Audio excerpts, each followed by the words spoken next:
Hi, how you doing? Welcome to another episode of Inspiring Technology Stories of Success. We have Teresa Walsh that I have worked with in a capacity as a client. Teresa has worked in IT recruitment, I believe, for nearly 12, 13 years, maybe, is it? Yeah, just about, I'd say, yeah. Yeah, about 12 years. And I was really interested to get Trace on because she's worked in an agency. She's also worked for some really large multinational companies, really great success stories. And again, I just wanted to have a conversation with you and pick your brain on a couple of things. So Yeah. thanks for coming on. Oh, thanks for the great introduction, and thanks for inviting me over. Yeah, appreciate it. No worries at all. So where I always start the conversation is, how did you get it? What sparked your interest in your industry? So what sparked your interest in IT or recruitment as such? Yeah, so I kind of fell into recruitment, but I think the tech side definitely comes from me being a bit of a nerd. Like, I grew up speaking Klingon with my parents, and the whole tech thing of Star Trek really interested me. Brilliant. So I decided to pursue a career in anthropology and understanding human behavior and sociology and that kind of thing, but also having that tech love there. So it just kind of was a natural progression then to fall into recruitment. It also helped that I went and did a computer science degree.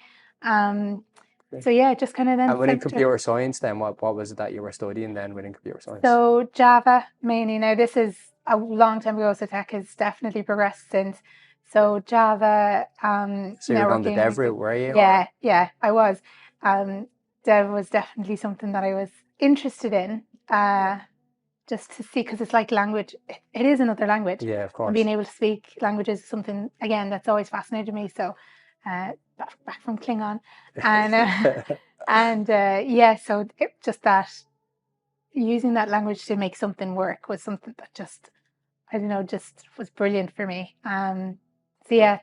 So obviously then, like I'd say, maybe developers and people that we speak to and we're trying to get them jobs every single day, they may look at us as the dark side, I don't Yeah. know, when we lead back in. So, then what made you then spark your interest in recruitment? Because obviously you had the technical knowledge of doing your degree. So how did you land into recruitment? Yeah, so I did just fall into it. So it really was a 50-50 coin toss after I did my computer science degree. So I was interviewing for a software developer internship position. And at the time, my sister, who has a background in tech, referred me for a recruiter internship in the company that she was working for at the time. And it was an internal role, but also with that kind of outsourcing or PO model as well for some of the multinationals. Brilliant. And I was like, I'd never heard of recruiting before. I didn't know what it was. Probably thought it was HR. Yeah, I did. Yeah, I thought it was kind of loosely HR, loosely finding people jobs, but I didn't really realize the amount that goes into just that part. Yeah. So yeah, it came down to a 50-50 coin toss, and recruitment won, and to say I haven't really looked back.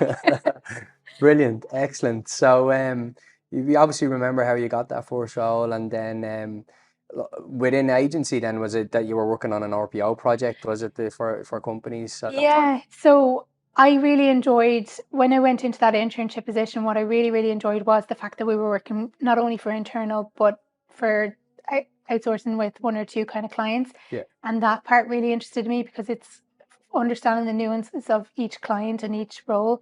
So an opportunity came to go into agency recruitment, initially multinational, but then falling into more tech. And I kind of took it and just went straight agency for a couple of years, then two agencies.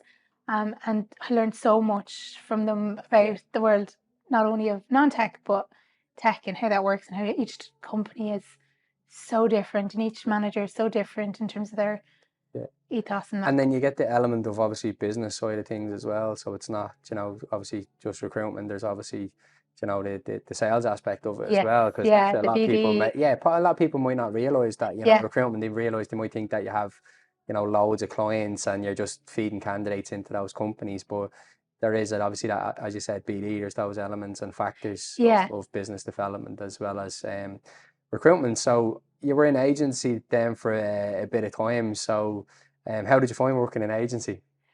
Very different, very different. That BD piece was tough, I think, because you get a lot of no's, but every no is closer to a yes.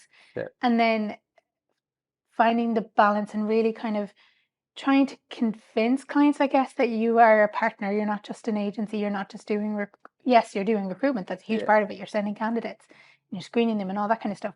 But you're a strategic partner in it. So you're collaborating with them to find the best person for them.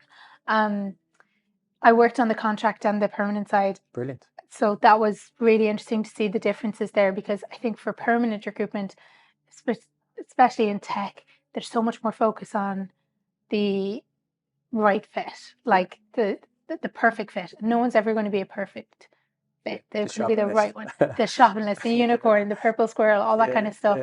And that always fascinating, because there were some really tricky profiles that you were kind of trying to meet. And because as you said at the start of the conversation was like, you know, you've done your degree in Java in technology, and if we're looking at your college degree now, going back, you know, those few years back, the technology, the stack, you know, may have been the same, but they're like up at totally different levels. There's different ways of working it. You know, now obviously we're talking about AI and what that's gonna, the impact that's gonna make. And then I think when you were coming out of college, we were kind of talking about cloud and the impact of in-prem and cloud environment. So it's constantly changing. It is, is probably the big aspect of what I've seen. And like you said, I do obviously, you know, look at contract as well. And there is a big difference. It's really about the project, and can this person complete the project in X amount of time? Where perm is very much culture, you know, are they the right fit? Have they, you know, where have they worked? What have they done? There's a lot. There's higher stakes. Higher stakes involved in that, definitely. So, then moving on, then you were in agency for a bit of time. So can you remember then when you became a strategic partner, let's say, and moving into an end client, you know, can you remember what that was like, or how did that go? Yeah, so I suppose the decision to move on from agency was like multiple factors, and I kind of really was interested from working with RPOs as an agency. I was really interested in that model, because you're based on a client site and you're, for all intents and purposes, their recruitment team. And I got the opportunity then to work for, I don't know if I can say it, sorry, Ericsson. Yeah, of course. That's on your LinkedIn profile. So it's all good. Great. But yeah, I got the opportunity to work for Ericsson on their R&D site, and that was really, it was a really nice transition to go from an agency to internal without being fully internal, I guess, at the time. I don't know if I was ready to make that move, but I worked on. It's a lot of volume, isn't it? Like it's a big site, obviously in Athlone, I believe. So there was, and it's a big software engineering house as far as I can remember anyway, and still is. So I know there's a lot of complexities around, you know, the business, and I know there's a business that you have obviously a lot of local people, and then obviously bringing candidates in from abroad as well. So there's so many different elements of the right to work and everything like that you're working on, as well as the skills. So baptism of fire maybe going in this, And there was a lot more of that, because you weren't internal, or we weren't internal at the time, we were RPO.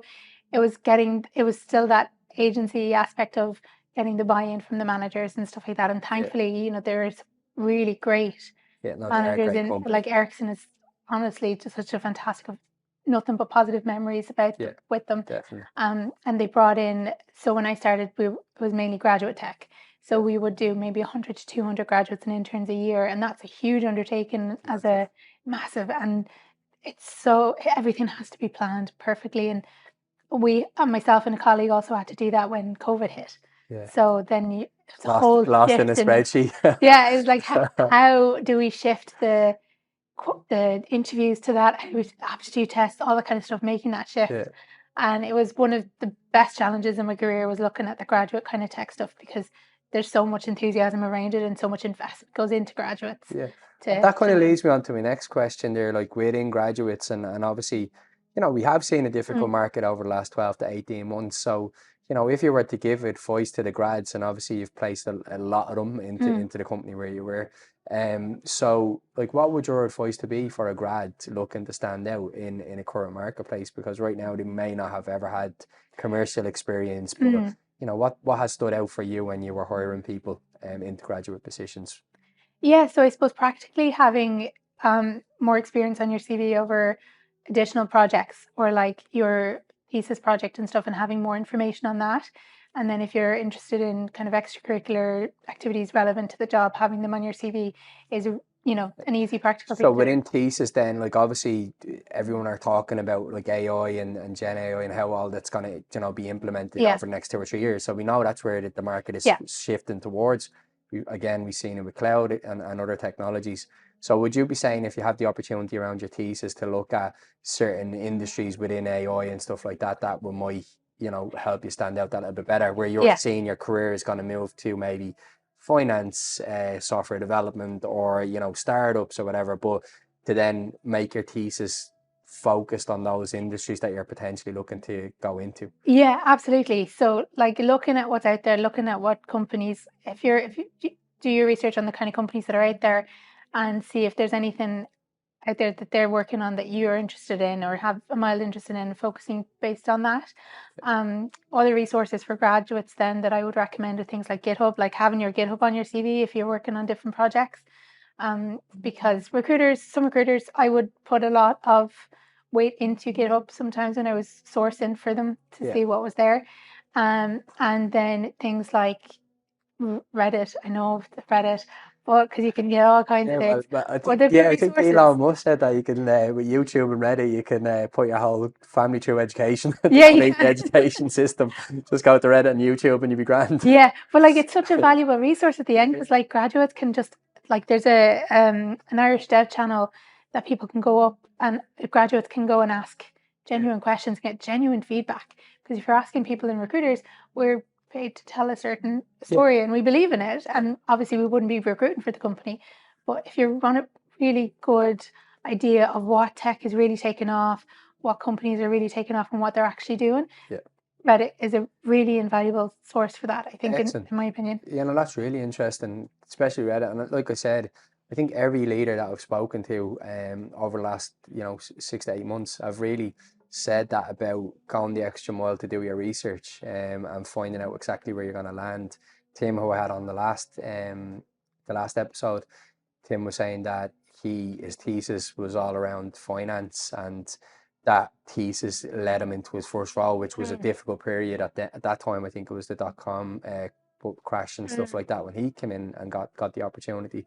So that's really interesting. So within recruitment, going back to the early days, because a lot of things have changed, the evolution of LinkedIn, because LinkedIn was there when we started, or it's just starting, wasn't it, really around 2010, 11, 2012 was kind of when I was starting to really take off LinkedIn, as far as I can remember. So like, what were the things that you really enjoyed in the early days of recruitment? So placing candidates or working on those tricky roles and understanding more about the tech that I was working with. Like, because as we said, like my main language in my computer science would have been Java. So I wouldn't have known much about Python, or which would have been big when I was starting recruitment, or C# or .NET, or those were big tech during my time, and I really enjoyed understanding that and having conversations. Such a dorky answer, but I did. And then obviously, placing candidates and what the buzz that comes after that. And and it kind of encouraged me to go look at other languages and learn. And how to say now, Python is a it's a really easy, not easy language, but that's the evolution of Java. A lot of people I've seen have been like in the open source world have went from Java into Python or Java into Node and Go and stuff like that. So I think it's the natural evolution. Like it's not like everyone's open anyway in terms of languages. But what stands out to me is definitely your passion for technology and your passion to actually have somebody, especially from a recruiter perspective, and that's.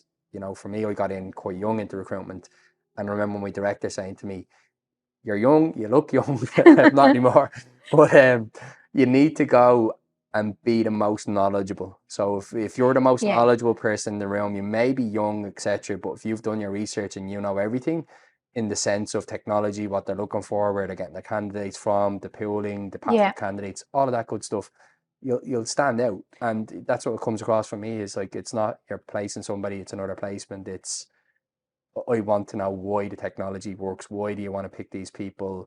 And then that why will then lead into the culture piece as well. Yeah. And I think as recruiters, we have a a responsibility to know what we're talking about as much. Like, we're never going to understand the absolute ins and outs of everything. We're not going to code. Well, you could code, I can't. I don't know now. It's been a while. But we owe it to candidates to at least know what we're talking about and not be fluffy and buzzwordy, I think. And I think, unfortunately, recruiters get a very bad rep, particularly tech recruiters, for being that. And it's interesting then when you kind of know what you're talking, it helps your reputation, it helps your brand, it helps.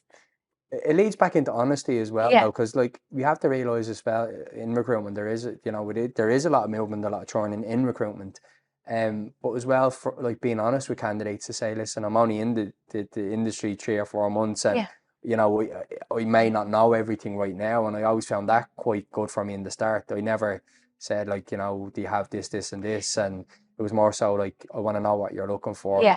But I'm trying to learn. Can you teach me a little bit about how it works? And tech people love to teach as well. I find like I'm married to. I used to have people coming in with presentations and all. Yeah, they do, honestly. So I think they actually really receive just asking questions really well, because like they'll give any opportunity to tell you about the projects.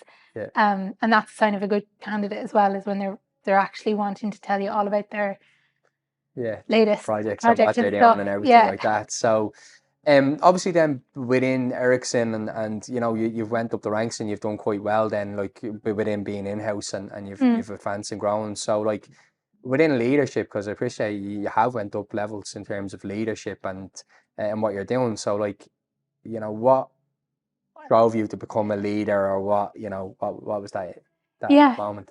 That's a good question. And I suppose I'm only a new leader, I guess, if that's like myself.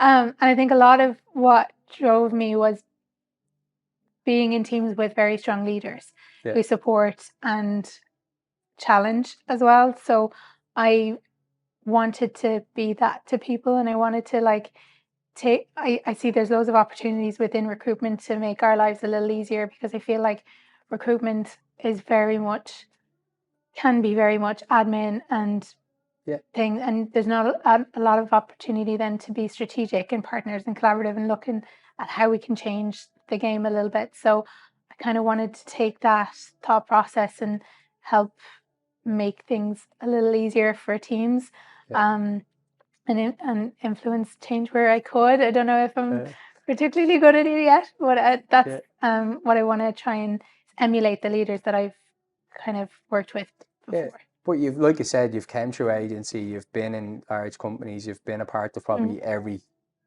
mechanism of being able to, recruit and look for people. So now I'm in agreement there. I think, I definitely think, in my opinion, and like it's just my opinion, like someone like starting off an agency and then going in-house gives them a lot of understanding, because they're working with multiple customers, multiple stakeholders, multiple personalities, and you really know what fits in companies. Then when you're recruiting, like, this candidate would be good here because of X, and they might not suit another company because of Y. So I think that definitely stands to you.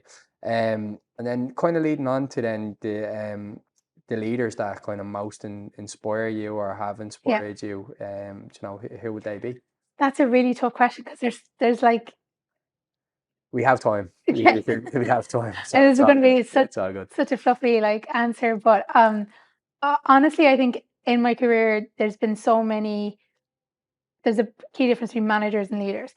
And in my career there's been a lot of leaders that have helped. So yes, they would inspire me. There's one of my more recent direct managers would be a huge advocate for neurodivergence and being your authentic self in the workplace, and just being yourself and having people that you can, talk to without having to put up the mask of a recruiter. And that really inspired me to be myself, and that's led to so much hyper growth. Like, I moved so quickly in terms of career progression and that because of her. Brilliant. So that's good. She's brilliant, and like every manager that I've had in the last kind of 6-7 years has been that for me. They've each taught me one thing that I've gone with, even if the experience hasn't always been positive and agency isn't always amazing. But it's you're getting leaders that are giving you lessons and inspiring you to be different. And I can say, like, I'm a very different recruiter than I was 6, 7, 10 plus years ago. Like, so different because of each and every one of them. So yeah, I'm afraid if I like name one person, then everyone else is going to get offended. But yeah, there's been a few. There's been a few. Okay, that's perfect. You don't have to name one, but I'm sure they know who they are. Yeah, so that's okay. That's good. You I'll can link message, to them message them after and say I was talking about you. So you can tell all 10 of them we were talking about. Exactly. You don't know. Yeah, they know. Yeah, I love that.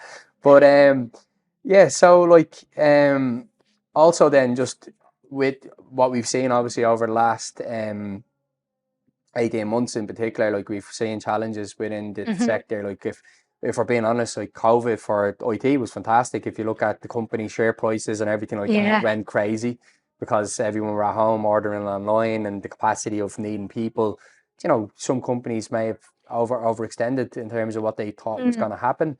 And you know, those challenges have came, and you know, we know at the moment you're actively looking for a position. And you know, when I obviously see you very active on LinkedIn, and I know you quite well, so I was like, I want to get you in, I want to chat to you, I want to hopefully help you on your journey to get your next role and opportunity, because I definitely think you're going to be of immense value to any company that you go in. From working with you, you've always been very efficient, we've always hit our targets and deadlines that were set out. So you know, it would be silly of me not to bring you on and have a chat with you. So, you know, now you're sitting on the other side of the fence. So like that, you have everything. So you've been in-house, you've been in agency, you're now looking for a new role. So you know the challenges that factor.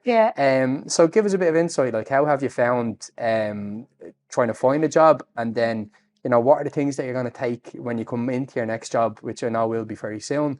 What is that gonna, like, what are those learns that you're gonna then hand out and say to your team, or if you're an individual sole contributor, what have those learns be, because you're now sitting on the other side of the fence? Yeah, it's been a very humbling experience. No, it's not gonna, it's challenging for TA and recruiters at the moment. It's such a challenge. There's so many great recruiters that are in the same place as me, that they're looking and you know, actively trying and applying for so many jobs, and I'll tell you how many have applied since January, but it is tough. And I suppose one of the things that I've learned is what not to do as a recruiter for a candidate, and that's to ghost and not get back.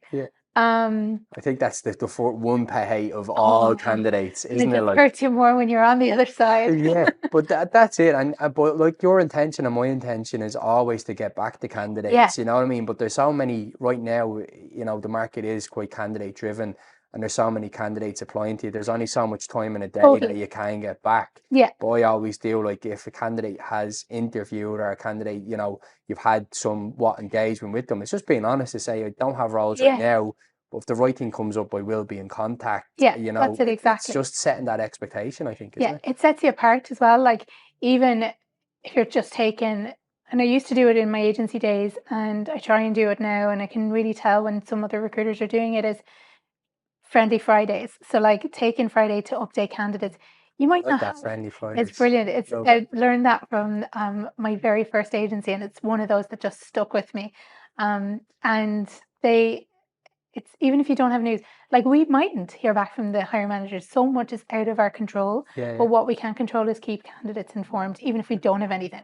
So that's one of the things that I'm feeling now as a candidate, and I want to keep going and continue, because I know, like, with recruiters like yourselves and Hayes and yourself, having worked with you in multiple different ways, and other recruiters that I've worked with, it really sets them apart. You're going to keep approaching them, you're going to keep coming to them, versus somebody who doesn't give you any feedback. Whatsoever. But it's your brand. Everything, like, how much companies invest about, and they're sitting in marketing and they're talking about our brand.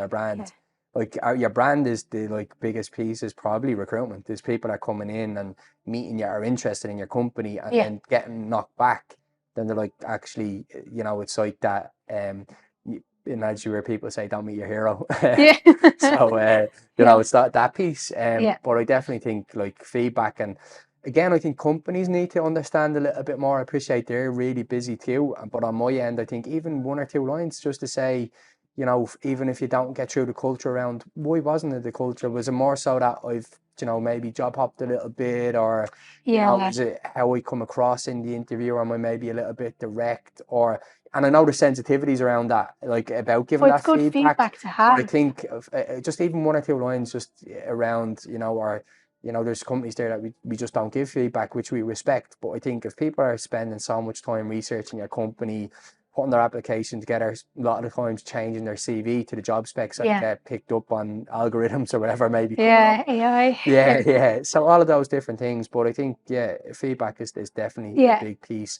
And then how are you finding, like, you know, when you're applying for jobs, you know, if you're looking across platforms, like let's say this is obviously going to be going out on LinkedIn, you see a lot of roles will have like 100 or 150 applicants and everything like that. So like that probably lead into my next question of agency and TA working well together. Like where do you see agency and TA functions can collaborate to hit the company's goals? Yeah, so I think there's always been this misconception that internal TA teams view agencies as the enemy or the other, like the ones that bug and send unsolicited CVs and all that kind of stuff. So there is that misconception there for sure.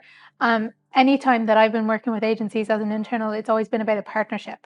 Like agencies can add so much more value in terms of like if a team needs to build scale, which I definitely needed to in my last role in GP, where we went from 350 people approximately to approximately 1,300 now, before I left, and that can't be done by internal teams alone. An agency is needed there, and agencies can provide much more value than just candidates. They can provide market insights and, you know, salaries across sectors.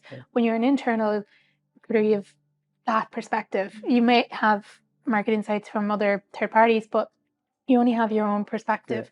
And I think agencies. And would you see relationship building as well? Because like the agency, we probably speaking a lot to the candidate, you know what I mean, and building relationships. So like closing out the candidate might be a little bit better than, you know, from an in-house perspective, because they might see you as the company, and what to say, what not to say, etc. And, you know, really getting under the hood of being a middleman, or, you know, there's a lot more nuances that maybe agency recruiters may be able to pick up rather than just an intro, because as you said, it's the company and then the agency. And I know as a candidate, I'm probably more likely to be a little bit freer with an agency in terms of what I feel and what I think than with a company, for fear of like messing up my chances.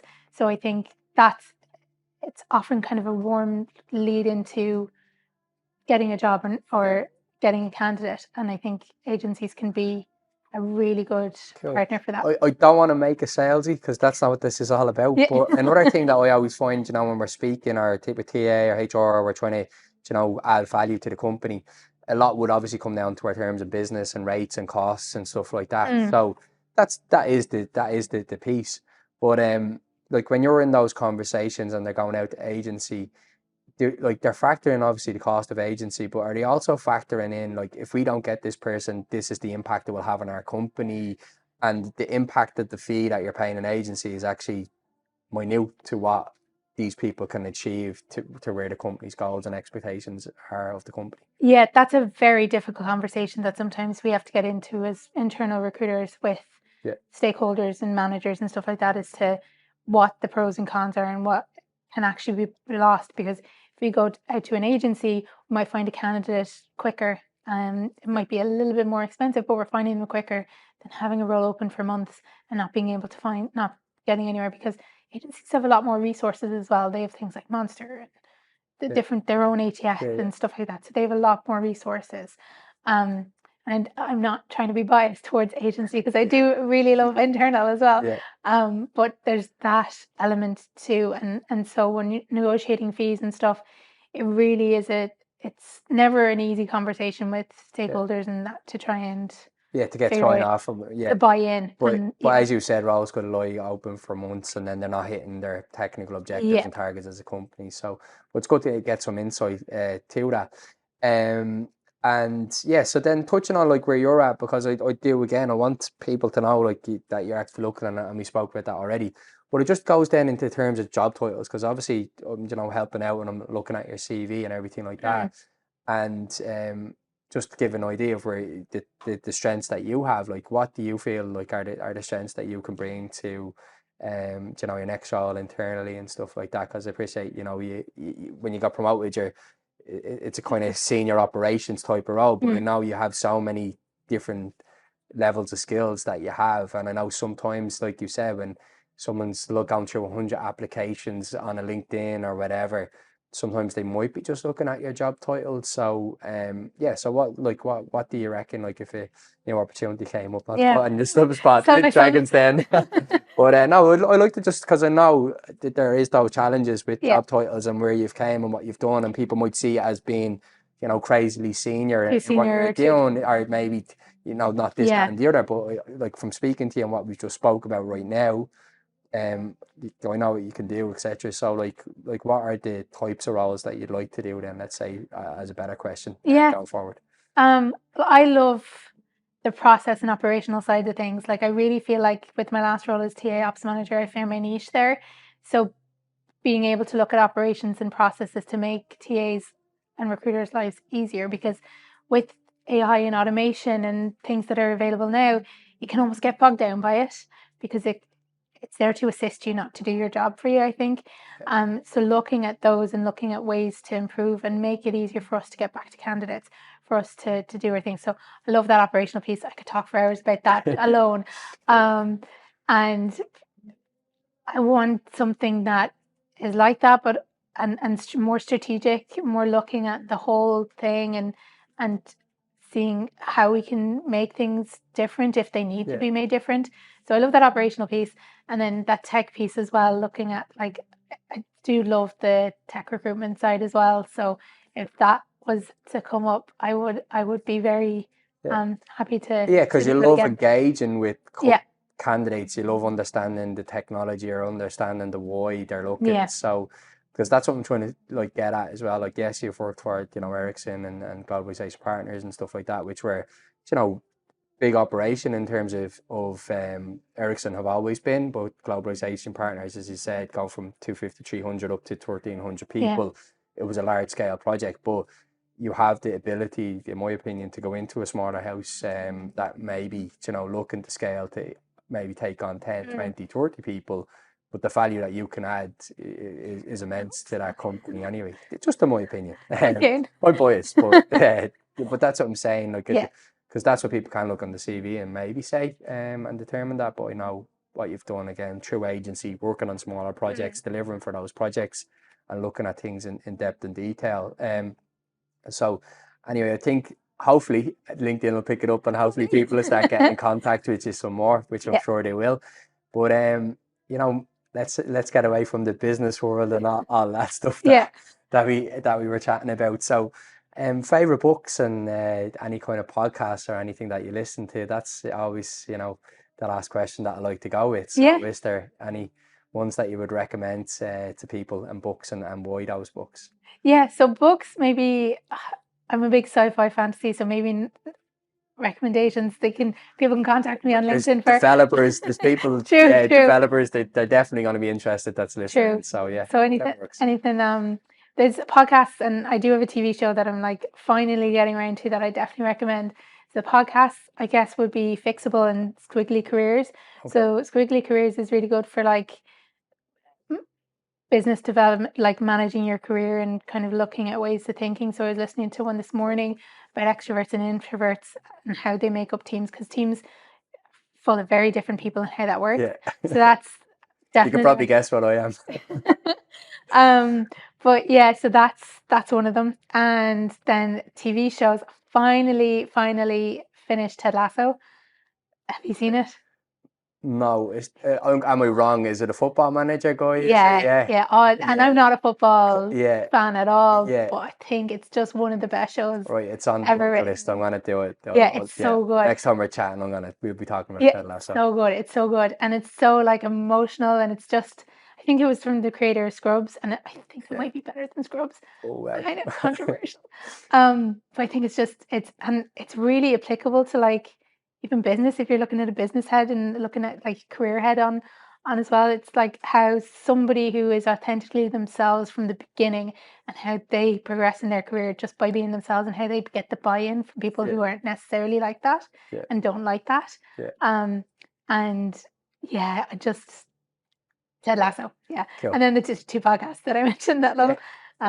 Excellent. No, that sounds really good. And then with the two podcasts then that you're listening to, like what are the kind of key factors around those two podcasts that you think people might listen to them? So Squiggly Careers, I kind of got off a book, Squiggly, of the same name.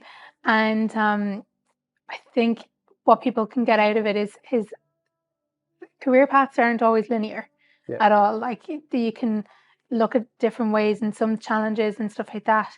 Fixable is very relevant to today's kind of market, especially in IT. Yeah, because there were moments I think in January I was like, maybe I'll go back to development, maybe I'll actually upskill again. Maybe I still might, I don't know. But looking at that and seeing, okay, how is the path, what does it look like, what do you need to do, and how can I bring that to and bring my thought process to a company. With Fixable, it's a bit more fun. It's a US based podcast, whereas Squiggly I think is UK mainly.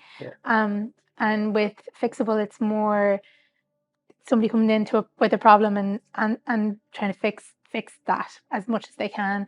And it's really interesting because you might have something really. Oh, there was a really good one actually about building your brand on LinkedIn, how you build your online brand from a comedian. It's so good.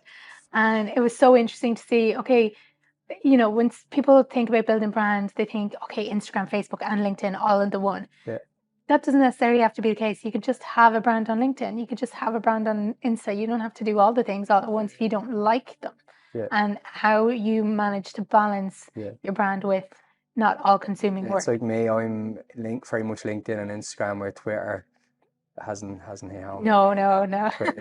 Or X, or what do we call it now? I don't know. It's probably changed name and all. Twitter is only for when you want to complain about it. X is only when you want to complain about something. No, I wouldn't fairly rarely, just a few comments maybe through sport I'd see there. But now finally, again, thanks a million for your time. Thanks so much. It was great listening to your story, where you're at, and love the recommendations on Ted Lasso. Definitely going to be watching that because I've seen it and I'm into sports, so it might be so good. So good. Yeah, I could talk for ages about it. It's good.